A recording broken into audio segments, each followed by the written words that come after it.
it is time for my favorite segment of the show. Welcome back to Fun with Fountain Pens. Here's a house. Here's a door. Windows 1, 2, 3, 4. Ready to knock? Turn the lock. 10 school.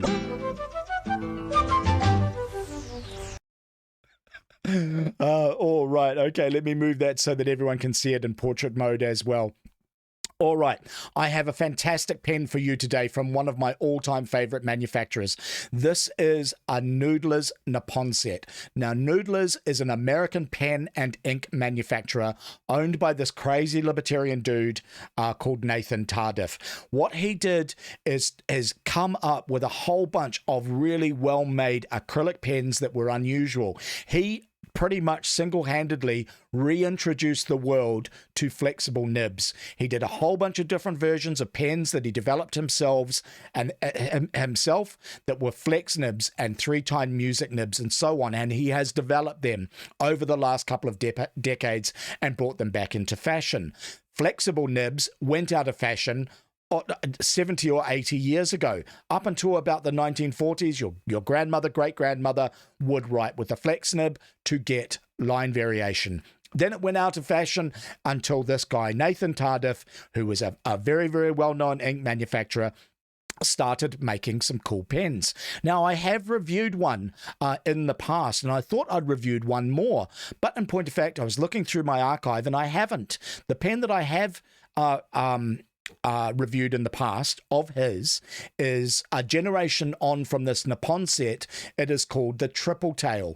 The other pen of his, which is absolutely fantastic and I love to bits, that I can't believe that I haven't reviewed, is the model before this called the Ahab. Now, the Ahab was the one that went hugely popular as a flexible nib, but it is a two-tined flexible nib. This, the Neponset, is a three-tined music nib. What that means is rather than having two tines, when you press that separate and lay down more ink, it has three tines, so it separates even more. Let me show you this pen. I'll show you what I like and what I don't. They came out with these wonderful acrylics. I quite like them in this sort of black marble. I also have it in red and white marble, but this is the one that I quite like. As you guys know, I often favor a demonstrator so that you can see inside a pen like this. This one, I like the finish so much, I decided to go with this, even though the cost is I can't actually see the ink level inside this pen.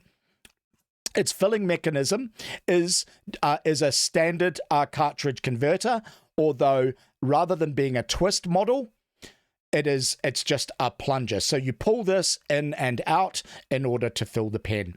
As I said, what is cool about this is as the model up from the Ahab, or rather the more recent model, is that it does actually have three tines rather than two, which means that it lays down more ink. And let me show you that now.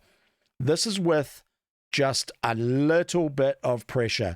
Can you see the amount of line variation that this pen just sort of naturally produces?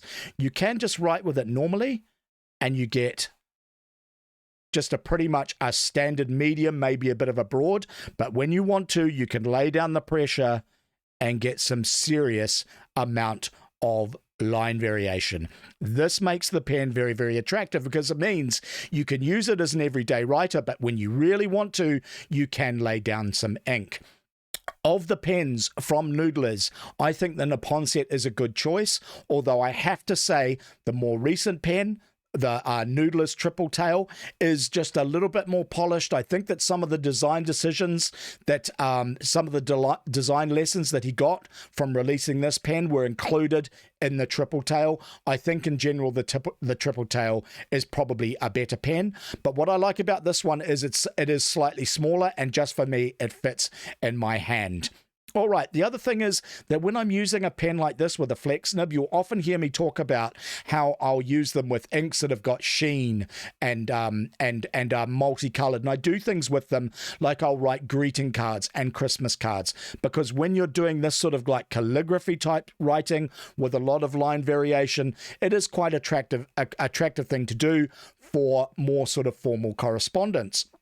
What I don't often do, and what I should do more, is use a really plain ink. And this is really common in Oriental calligraphy. When you see Oriental people doing calligraphy and things like that, it's very seldom you see them ever use an ink other than black. Now, I really struggle to find a really great black ink. I've got a bunch of different black inks, but none absolutely really do appeal to me. This one, however, is the one that probably appeals to me most. This is a standard Montblanc ink from their standard collection. They always make this. They do 2 black inks as part of their standard collection, the Montblanc Mystery Black and this, the Montblanc Permanent Black. The difference is the Mystery Black, like most fountain pen inks, is water soluble. This, however, is not. It is a permanent ink. The way permanent inks used to be made, you often hear them being called iron gall inks because they were used with a recipe that was revived in the Middle Ages from ancient times. The Babylonians and the Romans used it, of using the protrusions of oak trees, the galls, with a mixture of iron, of ferrous, for iron gall inks that are permanent. The problem with them is that you have to be careful with them because they can deteriorate the mechanisms of a fountain pen. About 10, 15 years ago, I think, Montblanc moved away from using iron gall inks to using synthetics. This is one of them. It is a permanent ink, which is appropriate for signing important documents. It used to be the law in many, many countries that you had to use a permanent ink if you were signing your name on things like a bank transfer. Because it was permanent, it was harder to wash off and be forged. This is an ink like that, although I'm not sure those restrictions actually apply in modern times. Why I like to use this ink is because it is a very, very nice deep black. It isn't perfect though. I am still in search of the best black ink. I would prefer one that is water soluble, but in the meantime, this one will do. A final point about these permanent inks, you do need to be careful. If you leave one in your pen for a long time, it does have a tendency to stain the inside. So if you're using a demonstrator, a pen which is transparent, and you put a permanent ink in it, if you leave it for a long time, that pen is going to stain.